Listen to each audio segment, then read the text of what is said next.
You look into your aquarium, a space you've poured just like hours of effort and money and care into cultivating, and everything looks pristine for weeks. Right. It's perfect. Yeah, it's perfect. And then out of nowhere, you spot it clinging to the edge of a perfectly healthy anubias leaf, or maybe, welding itself to the plastic ridges of your filter outflow. Yep, the classic spot.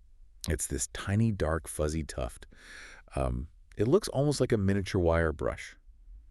And you try to brush it off with your finger, but it doesn't budge. It's anchored there, totally defying you. It really is. And just like that, the dread sets in, because you know exactly what you're looking at.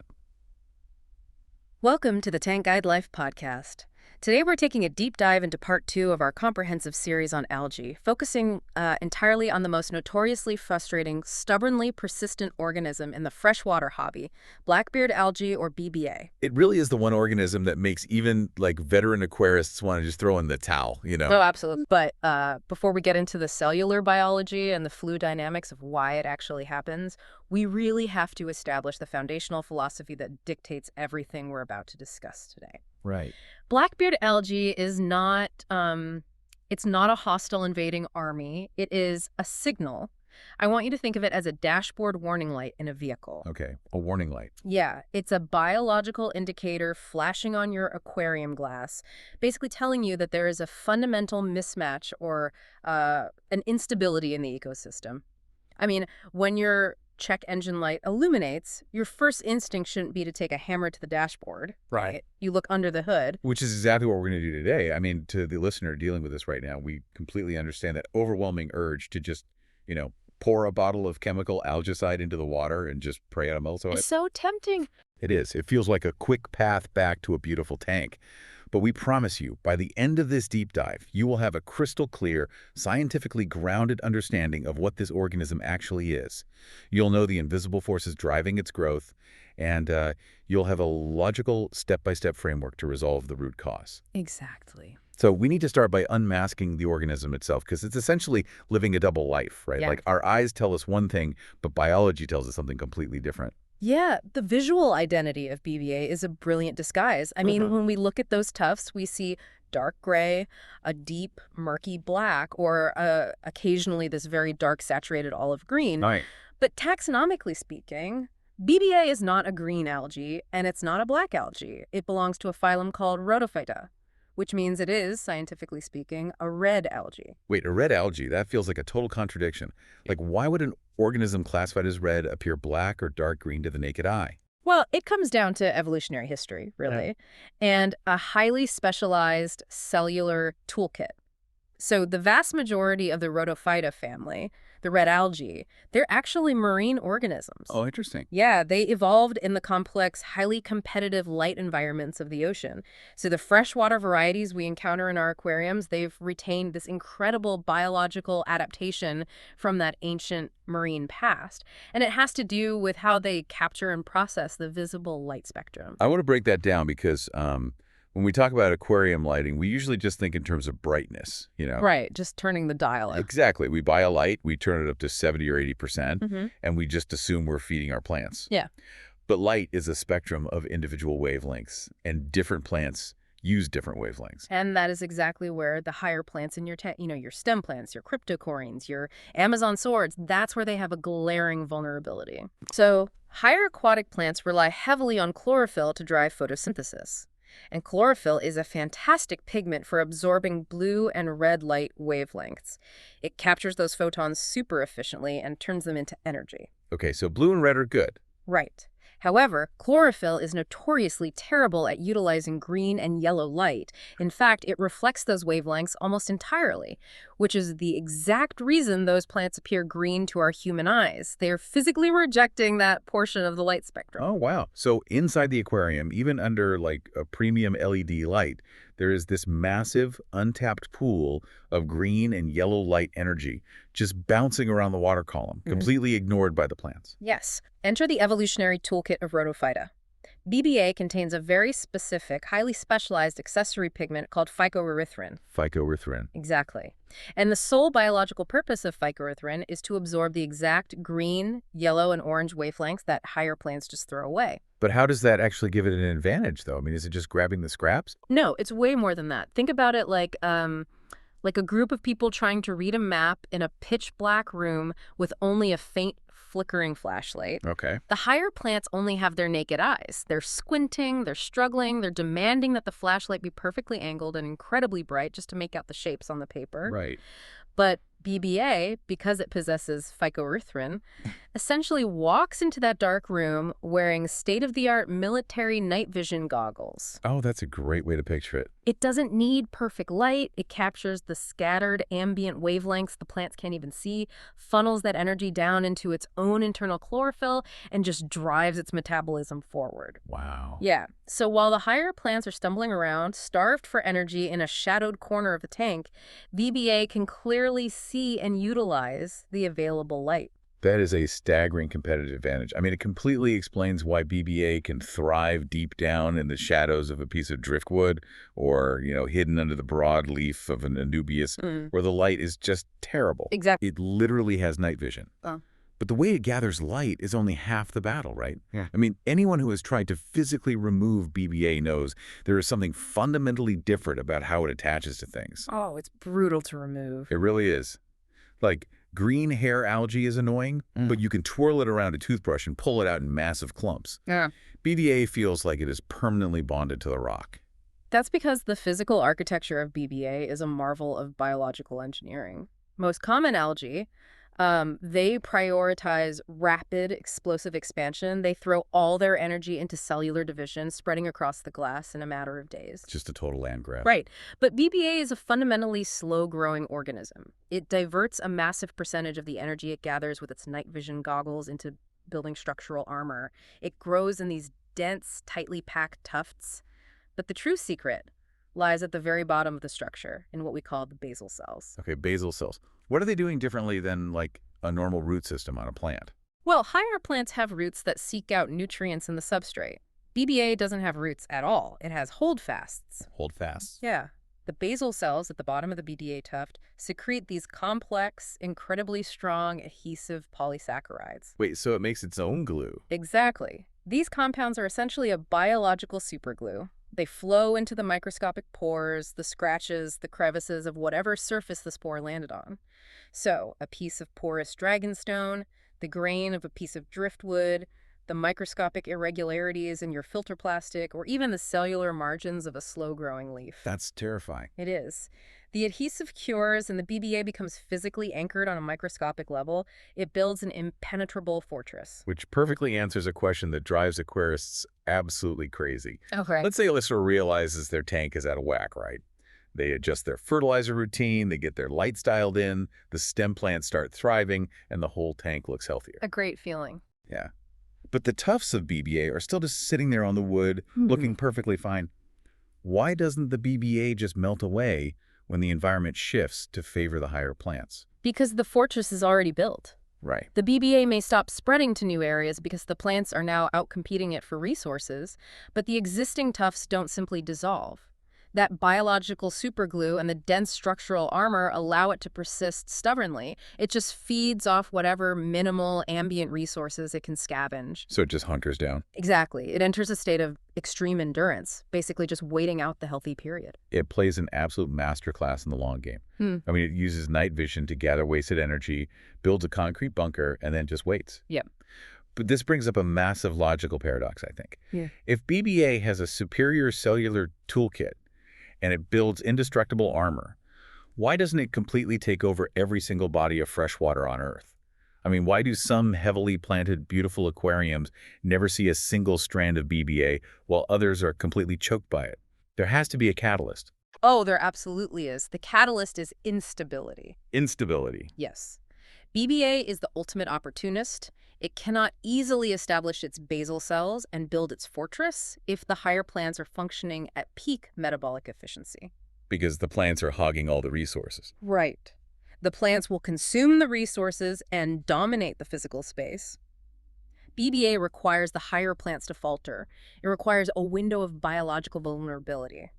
And in the closed ecosystem of an aquarium, the most significant volatile driver of that vulnerability revolves around a single dissolved gas.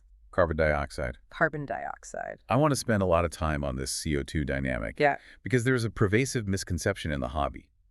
When people hear CO2 issues, they immediately think of high-tech aquascapes. Oh, definitely. They picture the metal gas cylinders, the dual-stage regulators, the glass diffusers releasing tiny bubbles. A listener with a simple low-tech tank, maybe running a basic sponge filter with some Java fern, might tune out right now thinking CO2 just doesn't apply to them. And that is perhaps the most dangerous blind spot in aquatic botany. The laws of physics and chemistry apply to every single glass box full of water. Every aquarium on Earth contains dissolved carbon dioxide, and the concentration of that gas is never static. It's always moving. It is on a perpetual invisible seesaw. Let's look at the mechanics of a basic low-tech tank with absolutely no injected gas. Your water naturally absorbs CO2 from the air in your living room through gas exchange at the surface. So the surface agitation is actually pulling gas into the water. Yes. Simultaneously, there is an internal factory producing CO2. Your fish, your shrimp, your snails, and crucially, the millions of microscopic heterotrophic bacteria breaking down waste in your filter, media, and substrate, they are all constantly respiring. They're breathing. Exactly. They are consuming oxygen and exhaling carbon dioxide 24 hours a day. Okay, so we have atmospheric CO2 entering from the top and biological CO2 being pumped out from the bottom, constantly saturating the water column. Right. But then the timer clicks, and the aquarium lights turn on. And the moment those photons hit the leaves of the higher plants, photosynthesis initiates. The plants wake up. They wake up and they begin rapidly consuming that dissolved CO2, ripping the carbon atom away to build their cellular tissue and releasing the oxygen. Because a heavily planted tank consumes CO2 much faster than atmospheric exchange and bacterial respiration can replace it, the concentration of CO2 in the water plummets throughout the photoperiod. Wow. So by the end of the day, when the lights are about to turn off, the tank is essentially starved of CO2. Yes. Then night falls, the lights go out, photosynthesis halts instantly, the plants stop consuming CO2. But the breathing doesn't stop. Exactly. The fish and the bacteria never stop breathing, and the surface gas exchange never stops happening. So throughout the long, dark hours of the night, the CO2 levels slowly creep back up, saturating the water again by morning. This is the daily seesaw, a high point right at dawn and a low point right at dusk. That sounds like a perfectly natural rhythm, though. I mean, if it happens every day, why does it cause the plants to falter? The natural rhythm isn't the problem. The problem arises when that rhythm becomes erratic. So the complex metabolism of a higher plant relies on a specific enzyme called rubisco to capture and fix carbon dioxide. When the baseline concentration of CO2 in the water changes, the plant must physically recalibrate its internal machinery. Like adjusting its own settings? Right. It has to upregulate or downregulate the production of these enzymes to match the new reality of the water chemistry. Recalibrating sounds like it takes a lot of energy. It is enormously expensive from an energetic standpoint, and it is incredibly slow. It can take a higher aquatic plant days or even weeks to fully adjust its enzymatic production to a new CO2 baseline. Okay, this is where the instability trigger happens. Let's say a listener has a glass lid on their tank.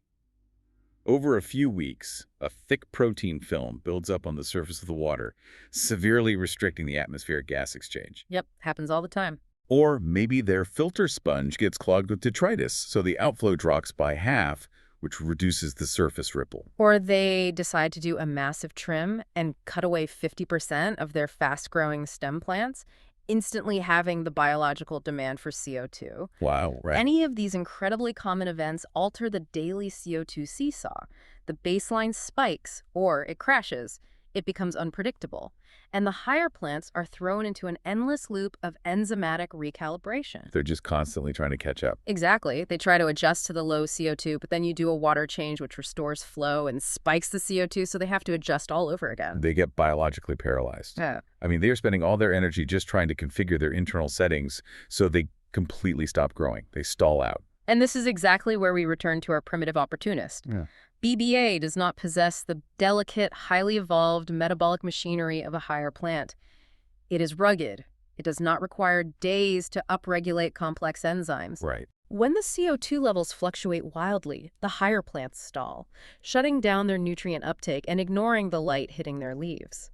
BBA simply steps into the void, completely unaffected by the chaos. I always try to visualize this with vehicles.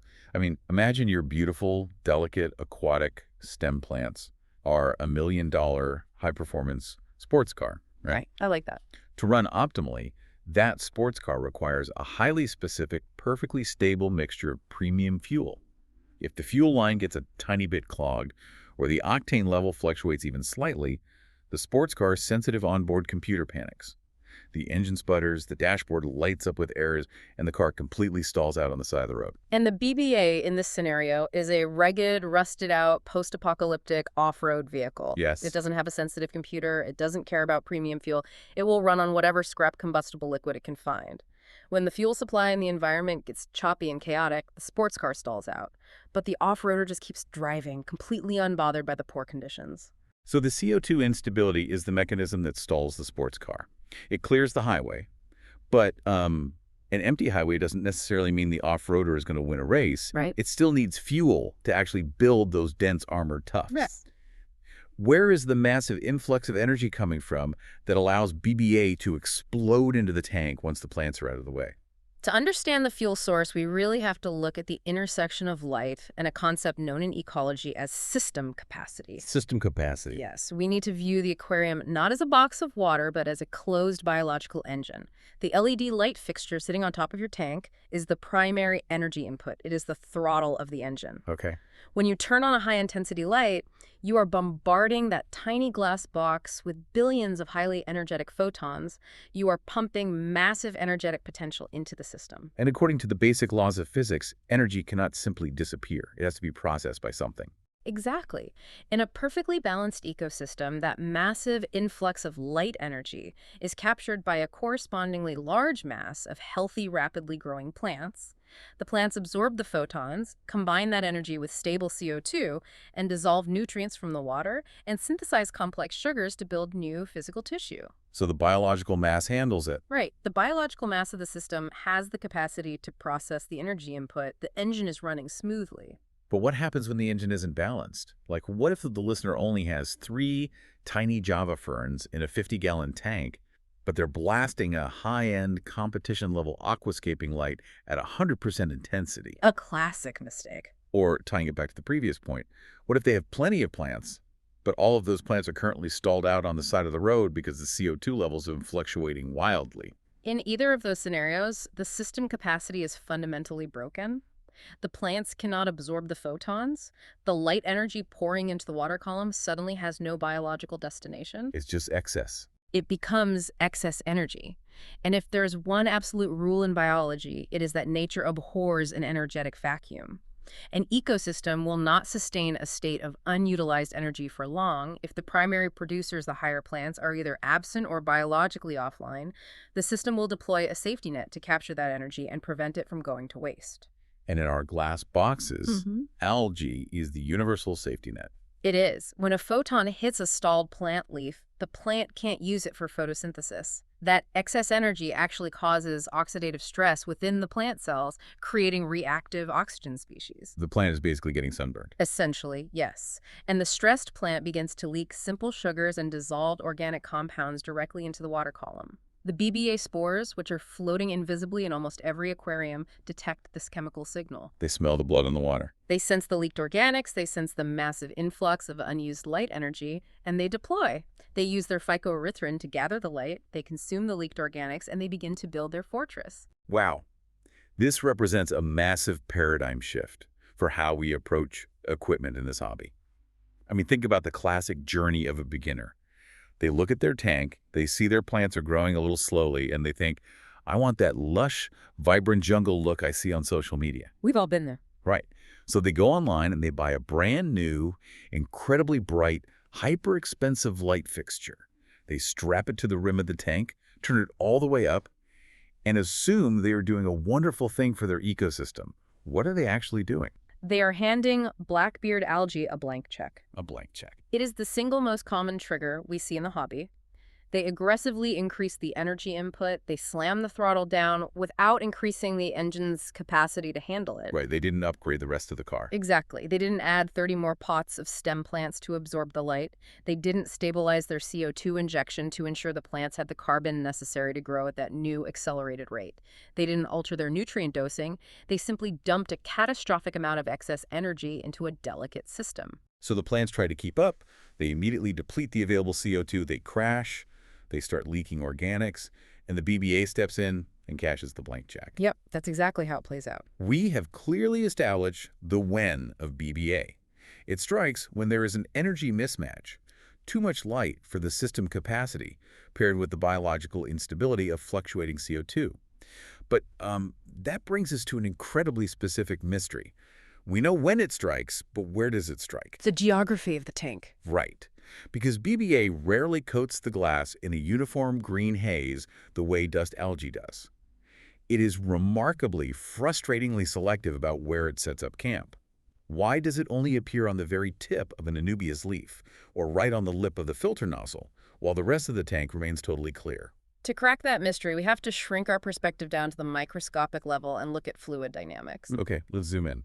We tend to view an aquarium as one large, uniform body of water. We check the temperature, we test the nitrates, and we just assume those numbers apply equally to every square inch of the tank. Right, because it's all the same water. But chemically and biologically, an aquarium is a complex, fragmented matrix of thousands of different micro-neighborhoods.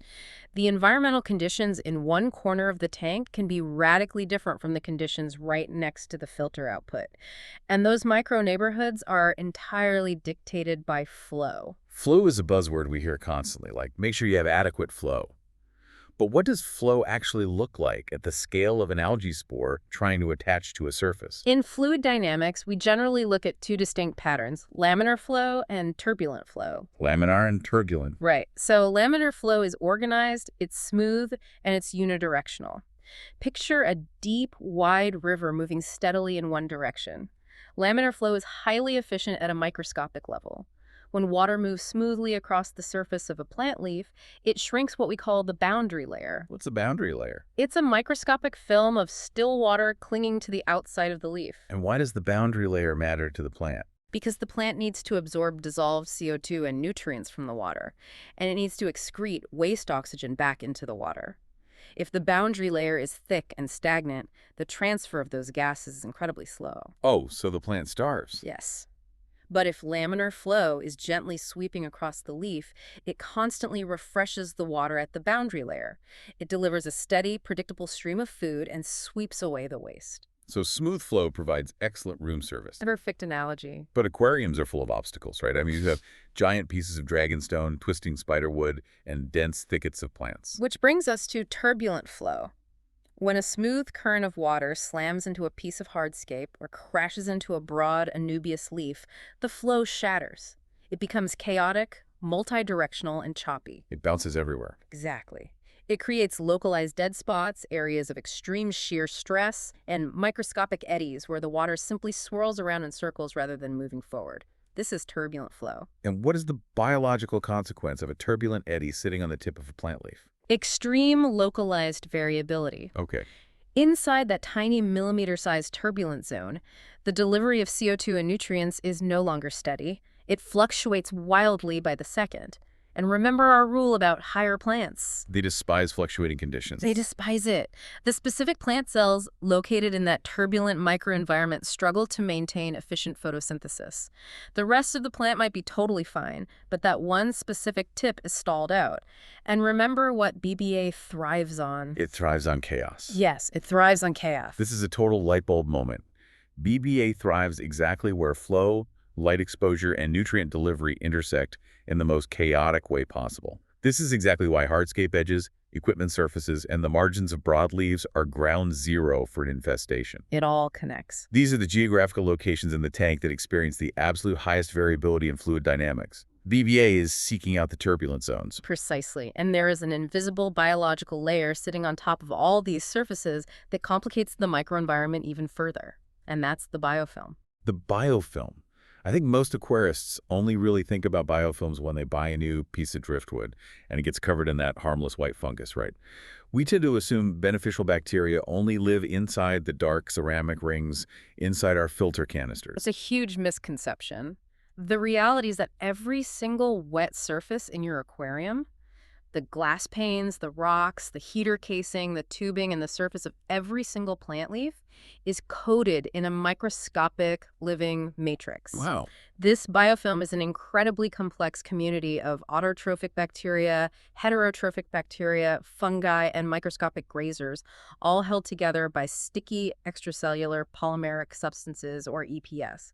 What is the biofilm actually doing on the leaf of a plant, though? It's processing the environment, it's breaking down microscopic particulate matter, it's cycling trace nutrients, and it acts as a living interface between the plant tissue and the water column. Okay, so it's helpful. Very helpful. When a biofilm is healthy, balanced, and relatively thin, it's a crucial component of the aquarium's immune system. It actually outcompetes pathogens and algae spores for real estate. But a biofilm is fragile. How so? When it becomes disrupted, it transforms from an immune system into a massive liability. How does a microscopic community of bacteria get disrupted? Primarily through an excess of organic waste and the sheer physical stress of uneven flow. Let's look at the classic example. The plastic nozzle of your filter outflow. Okay, ground zero. Right. The water exiting that nozzle is moving at incredibly high velocity. The flow is violently turbulent. Additionally, that water is carrying a heavy load of suspended, dissolved organic compounds that were just pulled from the main tank. The fish waste, the decaying plant matter, the uneaten food. Yes. The biofilm clinging to the plastic nozzle is constantly bombarded by this high-velocity, nutrient-rich slurry. So the heterotrophic bacteria, the ones that consume organic waste, they explode in population, creating a thick, sludgy, unbalanced biofilm. And this chaotic microbial environment completely disrupts normal nutrient cycling. I see the pattern. It's almost like a microscopic urban planning disaster. The aquarium isn't one big city. It's thousands of tiny neighborhoods. And BBA is essentially scouting through the neighborhoods with the absolute worst infrastructure. That is exactly what it's doing. It seeks out the zones where the plumbing's backed up, the delivery trucks are crashing into each other due to turbulent flow, and the local zoning laws have completely collapsed. BBA builds its fortress in the slums of the aquarium because it is the only organism rugged enough to survive and exploit the high organic waste and chaotic CO2 delivery found there. The filter output is the ultimate chaotic neighborhood. It has extreme turbulent shear stress, it is bombarded with dissolved organics, its biofilm is thick and unbalanced, and because it sits near the surface, it usually receives a massive amount of ambient light. The perfect storm. It is the perfect storm: excess energy, high organic load, and extreme biological instability. That is why it is almost always the very first place BBA appears. This theory is incredibly illuminating. We've mapped out the biology of the red algae, the CO2 seesaw, the energy mismatch, and the microscopic fluid dynamics. Wow. But, theory only goes so far. Listeners are staring at their tanks right now, trying to piece together the timeline of their own disaster. Oh, for sure. Let's pull all these intersecting variables out of the textbook and drop them into a real tank. I want to walk through some very common real-world scenarios to see how this chain reaction actually plays out in real time. Synthesizing the theory into practical timelines is absolutely the best way to understand it. Let's look at a scenario we briefly touched on earlier, but let's break it down week by week. We can call this the upgrade trap. Okay, set the stage for us. The listener has a nicely balanced, low-tech aquarium. The plants are surviving, but the growth is slow, and they want to accelerate the process. Right. So on week 1, they purchase a high-output premium LED light. They install it over the tank and set the timer for 10 hours a day. Sounds exciting. It is. And for the first few days, the tank looks incredible. The colors pop, the fish look vibrant, and the plants seem to have a sudden burst of energy. But crucially, the underlying system capacity has not changed. Right. They haven't added supplemental CO2, they haven't improved their flow distribution, and they haven't increased their plant mass. The throttle has been slammed forward, but the engine is the exact same. So what happens inside the cellular structure of the plants in week 2? Well, in week 2, the plants attempt to ramp up their metabolic rate to match the blazing intensity of the new light. They aggressively consume whatever ambient CO2 is dissolved in the water. But because the light is demanding so much energy and there is no injected CO2 to replace it, the plants drain the dissolved gas entirely. Oh, no. Yeah, the CO2 levels crash to near zero during the day. The plants enter a state of severe biological limitation. Their internal rubisco enzymes stall out because they literally do not have the carbon building blocks required to create new tissue, despite the intense light screaming at them to grow. They hit a biological brick wall. Yeah. The sports car stalls. By week 3, the consequences of that stall become visible. The plants are stunted. The older lower leaves begin to degrade and melt away because the plant is actually cannibalizing them for mobile nutrients just to survive the stress. Yep. It's eating itself? Yes. And as those leaves decay, they release massive amounts of dissolved organic compounds into the water column. So now the water is filling up with organic sludge. Yes, which heavily stresses the biofilms across the tank. The heterotrophic bacteria bloom to consume the sludge, further depleting oxygen and disrupting gas exchange. We now have a catastrophic energy mismatch. Right. Massive light input, completely stalled primary producers, and rapidly rising organic waste. Exactly. So by week 4, the biological safety net deploys. The BBA spores, sensing the abundance of excess light, the high organic load, and the lack of competition, settle onto the turbulent edges of the hardscape and just explode into thick black tufts. The classic upgrade trap. It wasn't that the light itself was inherently bad, is that the light commanded a metabolic demand that the ecosystem physically could not supply. Precise. Let's look at another scenario. Let's call this one the maintenance drift. In this situation, the listener hasn't changed their equipment at all. No new lights, no new filters. They've just gotten busy with life. This is the silent killer of aquariums. So the listener starts out with a rigid routine. Weekly 30% water changes, gentle filter maintenance once a month. But over 6 months, the routine slowly drifts. Life gets in the way. It happens to everyone. Weekly water changes become bi-weekly, then monthly. The filter sponge isn't rinsed for 3 months. They might be feeding their fish just a little bit more heavily to make up for not paying as much attention to the tank. Guilt feeding. Ah. I've done it. So what is physically altering in the water column during this slow drift? The primary shift is the slow, insidious accumulation of dissolved organic carbon, or DOCs. As fish excrete waste, as uneaten food rots in the substrate, and as microscopic plant matter decays, it breaks down into complex organics. In a strict maintenance routine, the weekly water change physically removes a large percentage of these DOCs, and a clean filter processes the rest. But as the routine drifts, the DOCs accumulate in the water column faster than the system can export them. The infrastructure gets completely overwhelmed by the garbage generation. Exactly. And where does that garbage settle? On the biofilms. The microscopic microbial layer coating the plant leaves becomes smothered by the sheer volume of organic sludge. The boundary layer around the leaf thickens with heterotrophic bacteria. The efficient transfer of CO2 and oxygen across that boundary layer is severely disrupted. So the plant is choking. The plants, which were perfectly fine a few months ago, are now sitting in a thick soup of organics, literally struggling to breathe. And the moment they struggle to breathe, they enter the recalibration loop. They stall out. They stall, which once again opens up the system capacity. But in the maintenance drift scenario, BBA has an added advantage. BBA does not rely solely on photosynthesis. It is capable of utilizing certain forms of dissolved organic compounds directly to supplement its growth. Wait, really? It can eat the sludge? Yes. So not only are the higher plants weakened and stalled by the polluted boundary layers, but the BBA is being directly fed by the organic soup. It establishes its basal cells on the weakened plant leaves and the hardscape, thriving in the degraded water quality. It sits there quietly, just waiting for you to get lazy. That's a good way to put it. Let's do one more scenario, because Okay. this one causes immense frustration. I call it the weak competitor. A listener looks at their tank. The water is pristine. The fast-growing stem plants in the background are shooting toward the surface, vibrant and healthy. But their slow-growing epiphytes, their expensive Bisophilandra, their Java ferns, their Anubias are completely choked out by a dark, fuzzy beard. Why is the algae ignoring the stem plants and targeting the flow growers? This scenario perfectly illustrates the concept of plant health as an active, competitive force. Fast-growing stem plants are biological powerhouses. Their metabolism is incredibly fast. They pull nutrients and CO2 out of the water column at a staggering rate, and their boundary layers are highly active. Okay. They essentially outcompete algae spores for resources before the spore can ever attach. They defend their territory aggressively.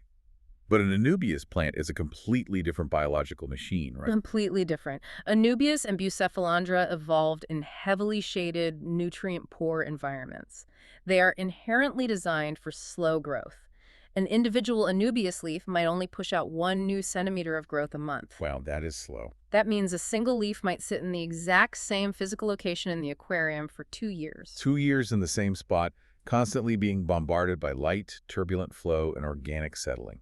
Exactly. And because the Anubias leaf's metabolism is so slow, it simply does not have the rapid nutrient uptake capacity to actively defend its boundary layer. It cannot pull resources fast enough to outcompete an algae spore that lands on it.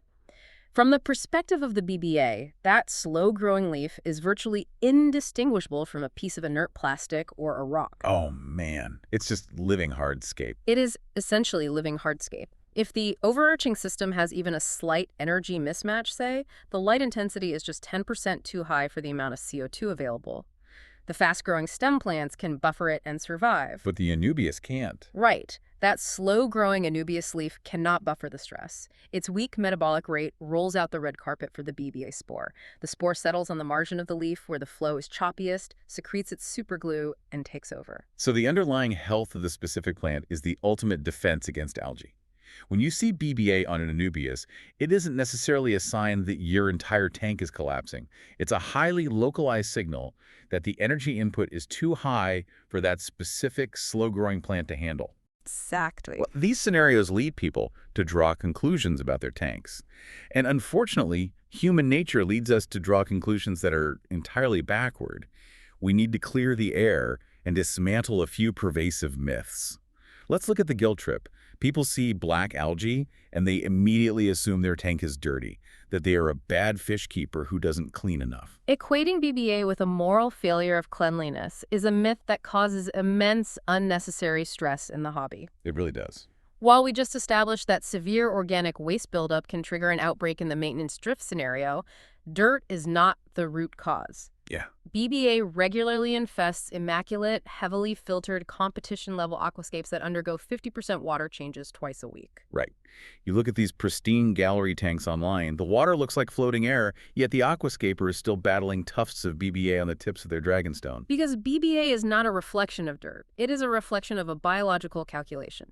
It is a mathematical equation balancing light energy, CO2 stability, and fluid dynamics. Okay, I love viewing it as an equation. You can have 0 measurable nitrates, crystal clear water, and a spotless canister filter. But if you blast a high-intensity light over a tank with chaotic, fluctuating CO2 levels and turbulent flow dead zones, the equation will result in Black Beard algae. It is physics and biology, not a judgment on your scrubbing habits. That's so freeing to hear. But let's talk about how people try to solve that equation, which brings us to the most dangerous myth in the hobby, the chemical cure. Oh, boy. I want to play devil's advocate here because I know exactly what the listener is thinking. They're thinking, you're telling me chemicals don't work, but if I take a syringe filled with hydrogen peroxide or a liquid carbon product like glutaraldehyde, turn off my filter, and squirt it directly onto a tuft of BBA, the algae turns bright red the next day. 2 days later, it turns white and falls off. The chemical killed the algae. Didn't I just fix my problem? This is the classic fatal error of confusing the symptom with the disease. Yes, a concentrated application of a biocide like glutaraldehyde or the extreme oxidative stress of hydrogen peroxide will physically rupture the cellular walls of the rhodophyta. It will destroy that specific localized tuft of algae. Okay, so it works. But let's return to the philosophical foundation of this deep dive. The algae is the dashboard warning light. Squirting a chemical biocide onto the BBA is the exact equivalent of taking a heavy hammer and smashing the check engine light on your dashboard. Ouch. So the red light stops flashing, so you feel better, but the engine block is still cracked. The chemical treatment did absolutely nothing to correct the physics of the tank. It did not stabilize the chaotic daily CO2 seesaw. It did not smooth out the turbulent flow dead zones slamming into your hardscape. It did not reduce the organic sludge choking your biofilms. And it certainly did not fix the massive energy mismatch between your high-output light fixture and your stalled plant mass. So what happens a week later when the hydrogen peroxide is broken down into water and oxygen and the chemical is gone? The fundamental, invisible imbalance of the ecosystem remains completely intact. And because nature abhors an energetic vacuum, the microscopic BBA spores that are constantly circulating in the water column will detect the excess energy and the stalled plants. They just come right back. They will settle right back into the exact same turbulent microenvironments, secrete their basal superglue, and the cycle will begin again.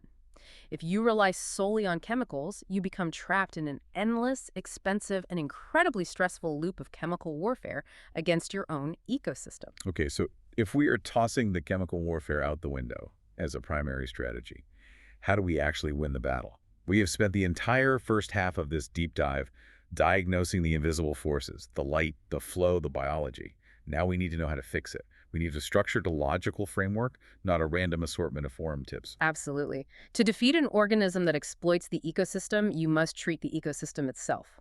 We utilize a comprehensive, structured treatment framework that moves logically from macro-environmental stability down to micro-level physical removal. Let's walk through this framework. Where does the listener start?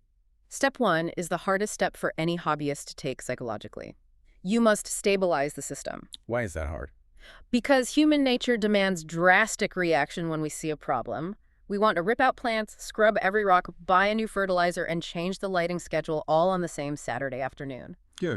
That is the worst possible action you can take. Because radical changes just create the exact chaotic instability that BBA thrives on. You're throwing the sports car into a spin. Exactly. You must establish a rigid baseline. Put your lighting fixture on a digital timer so it turns on and off at the exact same minute every single day. Establish a specific day for your water changes and do not deviate. If you dose liquid fertilizers, dose them in consistent measured amounts on a strict schedule. Just lock it in. Stop the chaotic environmental fluctuations. Give the higher plants a completely predictable baseline so they can stop constantly recalibrating their enzymes and finally begin to grow. Okay, once we have locked in the routine and stopped the chaos, what is the next logical adjustment? We address the primary biological trigger. Improve CO2 consistency. Step 2. Yes.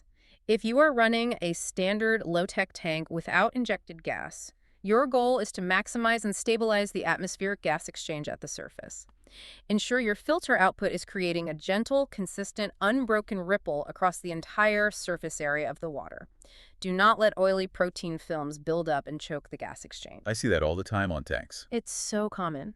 Also, keep your water level consistently topped off because as water evaporates, the distance it falls from a hang-on-back filter changes, which alters the surface agitation and wildly swings the CO2 seesaw.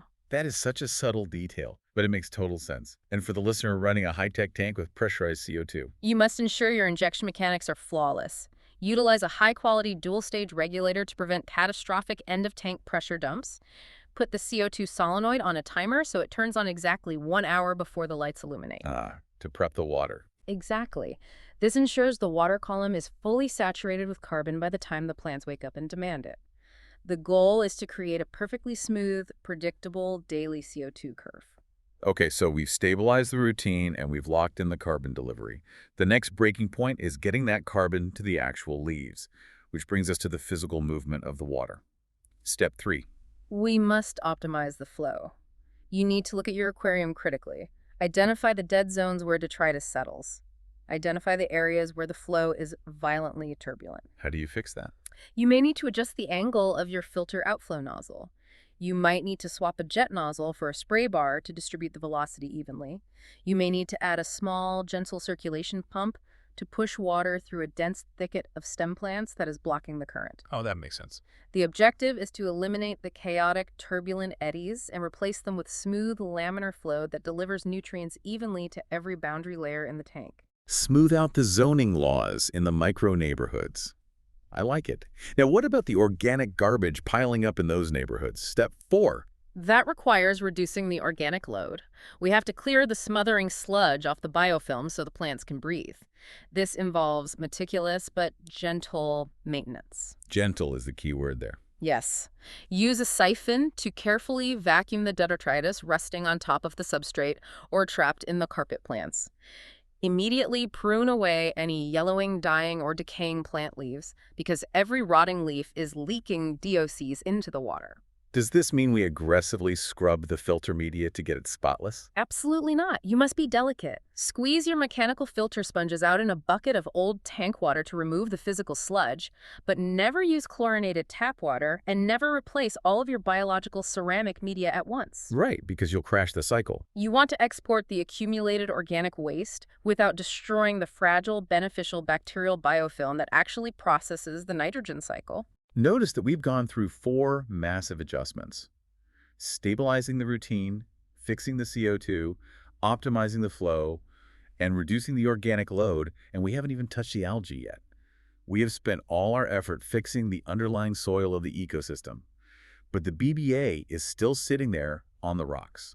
Because of its basal cell armor, correcting the environment will stop the BBA from spreading, but it will not make the existing tufts disappear.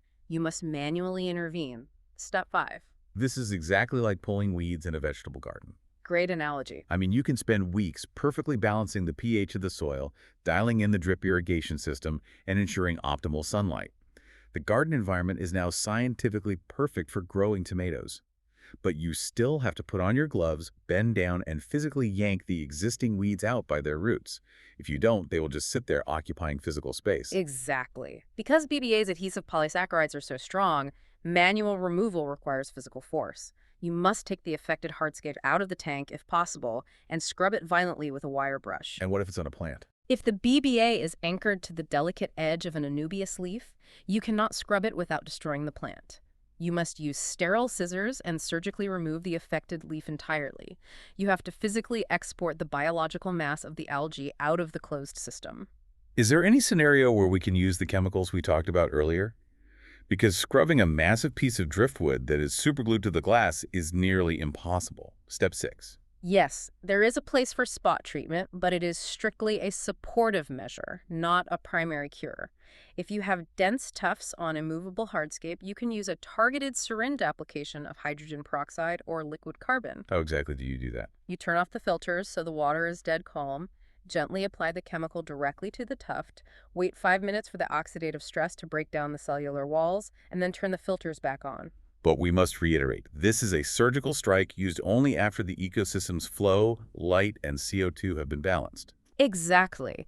It weakens the structural integrity of the BBA just enough to allow you to scrub it off more easily. Or it damages the algae enough that your newly invigorated, healthy plants can quickly grow over and shade it out. It is a support tool, nothing more. And the final piece of the framework, step 7, is the one nobody likes to hear: patience and consistency. Biology moves at its own pace.